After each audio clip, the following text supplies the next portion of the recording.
moi je vous avais dit que je serais absente pendant moins de 2 semaines. Finalement je reviens pour une toute petite vidéo parce que aujourd'hui je vais me faire un accent nail art. Je vais me faire un water marble. Donc je me suis dit que ça serait pas mal d'en profiter pour vous faire un petit tuto vite fait. Donc c'est parti! Alors pour faire un water marble, vous aurez besoin de scotch pour protéger le contour de l'ongle, d'un cure-dent, d'un coton-tige, de vernis de votre choix. Donc moi ça sera des Kiko, le numéro 281 et le numéro 359. D'un verre assez pourri, on va dire, d'un vieux verre, avec donc de l'eau tiède à l'intérieur, parce que l'eau froide ça ferait sécher directement le vernis. Et ensuite, voilà, un vieux verre parce que, comme vous le voyez, il y a des résidus de vernis sur les côtés, c'est irrécupérable. Donc vaut mieux un verre auquel on ne tient pas. Donc j'ai déjà commencé par me mettre la base. C'est le Kiko numéro 376 pour gagner du temps. Donc je vais me mettre le scotch autour de l'ongle pour me protéger la peau. Je vais faire sur celui-là. Hop. Pour éviter qu'il y ait trop de vernis autour et qu'on mette 50 ans à tout nettoyer. Hop. Et aussi au-dessus. Donc voilà. Là, c'est bien protégé. Alors c'est parti. Donc le water marble, il faut aller assez vite pour que le vernis ne sèche pas. Donc je vous conseille d'ouvrir vos vernis avant de commencer.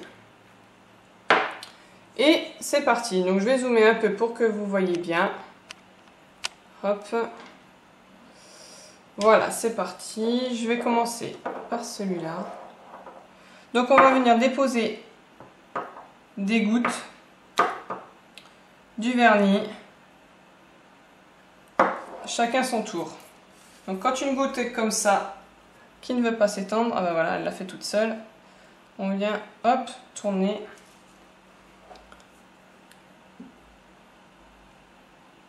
Et on met plus d'une goutte qui est tombée, mais c'est pas bien grave. Plus vous mettez de gouttes, plus l'intensité de la couleur sera forte forcément. Donc là j'en mets 2 comme ça et une de cette couleur là. On tourne pour que ça s'étale. Donc moi mon verre est petit, donc forcément le diamètre est pas grand, donc je peux pas faire beaucoup de cercles, mais plus vous prenez un diamètre grand, forcément vous pourrez faire plus de cercles. Voilà, il a commencé à sécher, il faut que je me dépêche. Hop, encore une, et c'est bon. Ensuite on va venir avec le cure-dent pour faire des dessins. Donc là c'est un peu libre cours à votre imagination.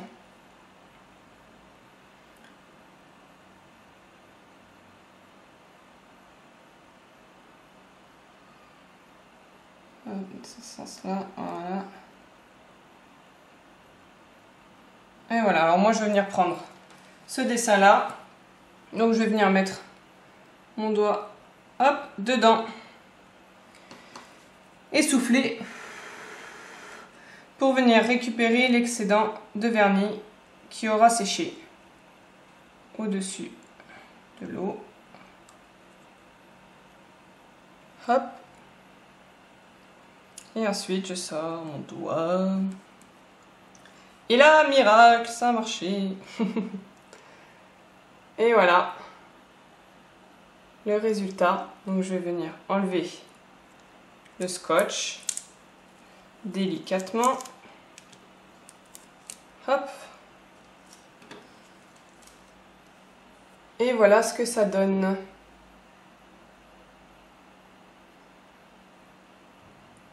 Voilà. Donc c'est pas mal. On voit un peu le rose en dessous. Donc là on voit que j'ai pas bien... si je voulais vraiment ne plus voir le rose, Il fallait que je décale un peu plus pour prendre bien sur les dessins que j'ai fait. Donc je vais recommencer avec ce doigt-là, avec cette main-là, pour vous montrer un deuxième exemple. Donc en fait, ce sera jamais le même dessin, enfin à part si vraiment on est expert en la matière, hein, on arrive à toujours faire les mêmes dessins. Ce qui n'est pas mon cas. Je débute dans le water marble. Donc voilà, je protège la peau autour de mon ongle. Et je viens recommencer.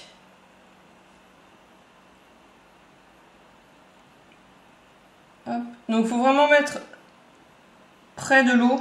Parce que si vous mettez le pinceau trop loin, trop haut, la goutte elle va tomber et elle va rester goutte en fait. Elle va pas se répandre dans l'eau. Ça fera une espèce de boule. C'est joli aussi, hein, mais du coup on peut pas le mettre sur l'ongle. Donc c'est pas trop ce qu'on veut en fait. Hop. Donc tous les vernis ne marchent pas pour le water marble. Donc je vous conseille de les tester avant. S'ils se répandent comme ça, c'est bon. Mais il y en a qui marchent pas. Pas assez liquide, pas assez compact, je sais pas trop. Et les paillettes aussi, il y en a très peu qui marchent. Hop, alors c'est parti.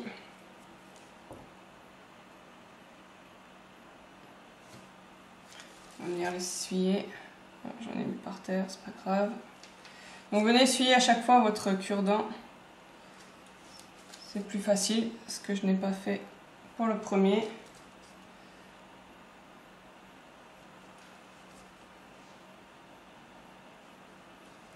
Voilà, donc je vais venir récupérer ce dessin-là.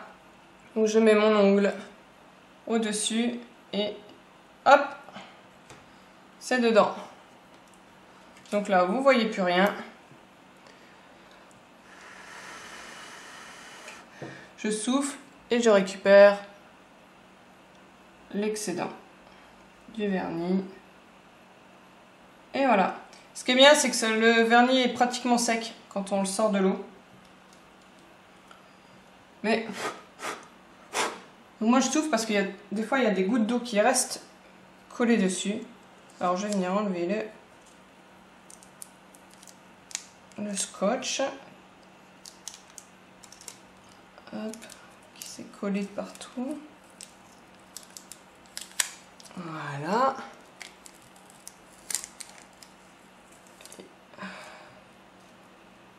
Hop.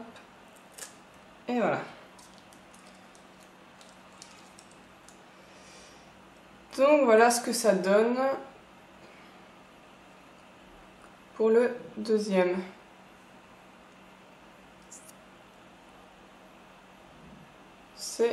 C'est pas mal.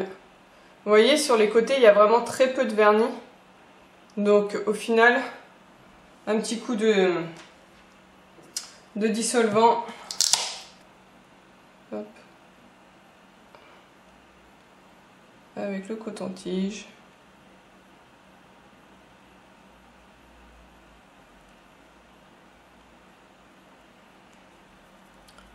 Là, pareil.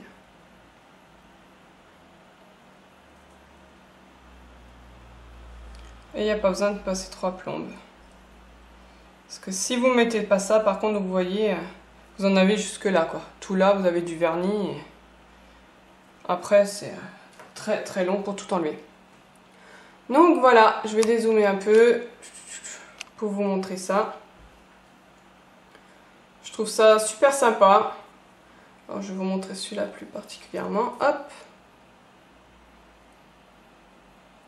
Ça fait des super beaux dessins et après on peut vraiment faire ce qu'on veut.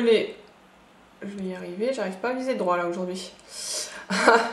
On peut faire les couleurs qu'on veut, les dessins qu'on veut. Ouh là là. C'est super original quoi. Moi j'aime beaucoup. Et pour finir, on va venir mettre une couche de top coat pour bien le faire tenir et briller. et la finition de toute manucure.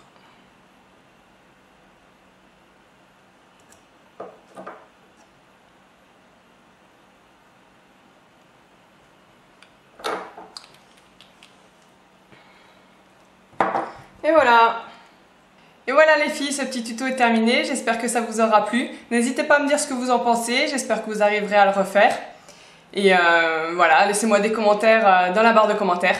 Je vous fais plein de gros bisous et cette fois-ci on se retrouve vraiment dans 2 semaines à peu près, début septembre, mi-septembre. Je vous fais plein de gros bisous. Bye!